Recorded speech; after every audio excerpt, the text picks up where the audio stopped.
Hey, how's everybody doing today? So listen, today we're going to talk about Epsom salt baths.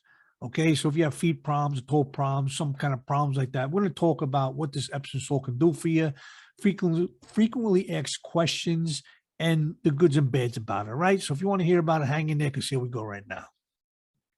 Zombie apocalypse.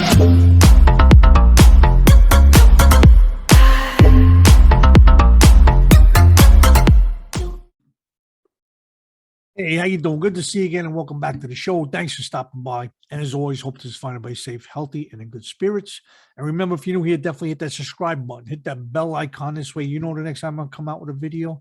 And a thumbs up always helps. I appreciate that. And your comments, definitely comments. Leave comments. I get back to you. So today, I came across this story about Epsom salt. Very interesting about what it can do for you, especially talk about feet problems and toe problems. Got a little something going on down there at the bottom of your ankles. You need help with it? Well, I got a story here that might help you out. So if you want to listen to it, check it out. Got some good tips, got some good answers, got some questions here. And let's get into it right now. This way you know what's happening. All right. Using Epsom salt for feet and toe problems. Epsom salt contains naturally occurring magnesium sulfate. It's different than table salt and is not used as a seasoning. Instead, people use it therapeutically in baths to relieve sore muscles and skin conditions and in stress relief. Let me take this off here real quick. In addition, Epsom salts are beneficial for swollen, tired feet and athlete's foot. This article explains Epsom salt's benefits and risk and uses for foot therapy. Facts about Epsom salt and foot health. Anecdotal, come on with this big word already over here. Anecdotal evidence, ANECDOTAL, anecdotal evidence and limited research demonstrate that Epsom salt baths can relieve inflammation and skin conditions. Some researchers have found that magnesium can penetrate the skin through hair follicles. However, since hair follicles and sweat glands only account for up to 1% of the skin's surface, the clinical relevance of transdermal through the skin absorption is questionable. Even so, this is promising news since often experiences symptoms that Epsom salts might treat include swelling, soreness, dry, cracked skin, fungal infections, and odor, smelly feet, odor. Healing properties of ingredients. Magnesium is a mineral that your body needs to function correctly. It is crucial for many organ systems, including your muscles and nerves. Therefore, the idea behind Epsom salt baths is that the magnesium sulfate will penetrate the skin and support your skin muscles and nerve health. Wow, I never even realized that. Your body needs magnesium, to support your muscles. It's crazy. Benefits of Epsom salt for feet. There is limited research to support Epsom salt for feet. However, many people use it to relieve foot problems, including pain, swelling, odor, and infections. Since it is a low-risk therapy for most people, it doesn't hurt to try it. For infection, athlete's foot is a fungal infection of the feet. It occurs when the feet get overly hot and sweaty and become a breeding ground for infection. Sounds really nice, right? I hope I don't ever get it. I hope you guys don't get it because I don't want no sweaty freaking shit infection growing in my feet. Athlete's foot. Epsom salt foot baths can be helpful for soothing athlete's foot, as well as aid in healing toenail fungus. While Epsom salt does not treat a fungal infection, it can help keep the feet clean and dry, which is essential for recovery.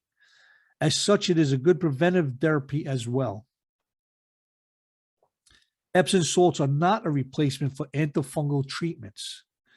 If you have a fungal infection on your feet or toenails, consult with the healthcare provider to receive appropriate medical treatment. Be sure to ask if Epsom salts are a fitting complement to standard medical treatment. So I guess they're saying if you got a problem with your feet, with infection, whatever, go see the doctor first and talk to him about Epsom salt if that'll help you at all. For swollen feet are a common complaint among many people. They may occur from standing on your feet all day, exercising, injuries, or wearing inadequate footwear. It can also happen due to some health conditions like arthritis, pregnancy, and circulation conditions. Although there is little evidence to support it, proponents claim that Epsom salts draw out toxins and reduce swelling. Many people use Epsom salt foot baths and find it soothing relief for tired, swollen feet. Foot odor. Feet stink. You got smell. You got a problem with your feet stinking. Feet can get stinky after a long day in hot shoes. Epsom salt baths are an excellent treatment for smelly feet because they clean and dry feet. That also makes Epsom salt foot baths a good way to prevent foot odor. So if you want to soak your feet in Epsom salt, I got a little instruction here what you can do and how you can do it, all right? Epsom salt foot soak instructions. To give your feet an Epsom salt bath, follow these steps. Place a 1/2 cup of Epsom salts in a basin or foot spa. Fill the tub with warm but not hot water. Place your feet in the tub for up to 15 to 20 minutes. Afterwards, be sure to dry your feet thoroughly. In addition, make sure to rinse and dry your basin or foot spa so it doesn't accumulate bacteria or mold. So I guess once your feet's in there, you want to let it soak for 15, 20 minutes in this Epsom salt. Take it out, dry them off real good, and clean out your tub that you soaked them in, because probably all the stuff that came off your feet, you don't want hanging out in that tub because it's going to cause some problems. Safety concerns. Epsom salts are generally considered safe. However, if you have some skin conditions, and you should avoid soaking your feet in Epsom salts until you consult a healthcare provider. These include burns, open wounds, and skin infections. People sometimes use Epsom salt as a laxative to treat constipation. However, never ingest Epsom salts except under the advice and supervision of a healthcare provider.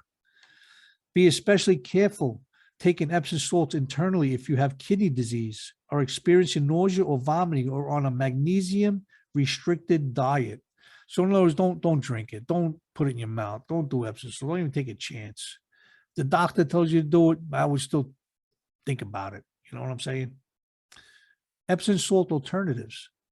If you can't tolerate Epsom salts or you don't have them on hand, there are some alternatives you can try, including baking soda, essential oil, oatmeal, or vinegar. I don't know if I would use that oatmeal because I don't really want to stick my feet in oatmeal. That's kind of like nasty. These alternatives don't provide the benefits of magnesium, but they may soothe, clean, and reduce moisture in your feet. Yeah, I'm definitely going to give myself a foot oatmeal bath. Not doing it. Sorry. Finding the best Epsom salt for feet. Remember that Epsom salt is not the same as table salt or sea salt, so you won't find it in the baking aisle. Instead, head to the pharmacy or beauty section of the store. Epsom salts are typically sold in large bags or containers. That's because you need a good amount for soaking, less for just your feet than a full bathtub. So you can definitely take a whole bath too in Epsom salt, your whole body. Read labels to ensure that the products you are considering Read labels to ensure the product you are considering is magnesium sulfate. Okay, that's what you want to use, magnesium sulfate. If you have sensitive skin, avoid products with added fragrances, or additional ingredients. Here's a little summary about everything that's going on here. There's a little clinical evidence to support the use of Epsom salt baths. However, anecdotally,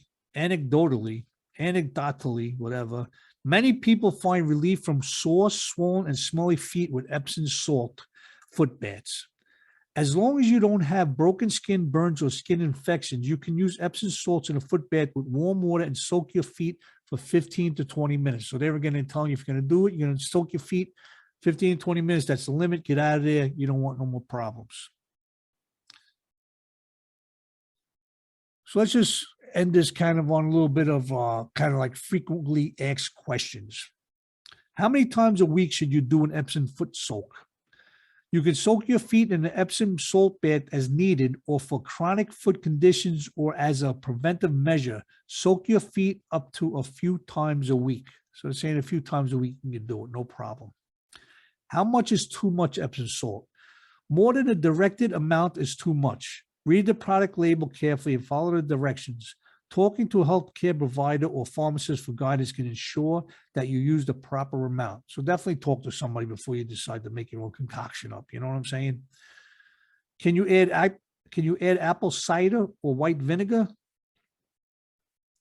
There are plenty of DIY, do-it-yourself bath recipes that combine the two ingredients. However, when combining any products, it's best to check with a healthcare provider to ensure it is safe in your circumstance. So basically, they keep on bringing it up. Check with your healthcare provider. Ask your pharmacy. You know what I'm saying? These things will help. They can help. But as always, you know, try to ask somebody of a profession, you know, what they think. What's the professional advice on this before you do something crazy and burn your feet or whatever the case may be, okay? So I'm going to use that as a disclaimer now, too. Whatever I just told you here, make sure that you ask healthcare provider or somebody in the field before you do anything crazy. All right, guys. So I hope you don't have smelly feet. I hope maybe just use this to relax or whatever your case may be and just kind of like soothe your feet. But definitely hit that subscribe button if you're new here. Definitely hit that bell icon so you know if someone comes out with a video. Definitely hit that thumbs up button. Definitely hit that. And comments. Definitely leave me comments. Have you ever tried this before? Are you going to try it? You know, what do you think about this whole situation? Let me know and I'll get back to you. Again, guys, thanks for stopping by. I appreciate that. Take care of yourself. Stay safe. Stay healthy. I'm out of here. Take care.